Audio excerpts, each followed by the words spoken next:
So here we go again to let out chickens. If y'all want this to be a series, hey, let's get this video to 50 likes. Anyway, here they come flooding out. We have like all different kinds. It's crazy.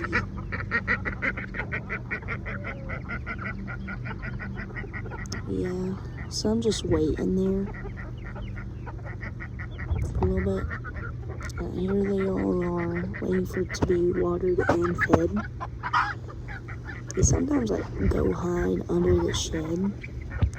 Sometimes, but they usually do that in the afternoon.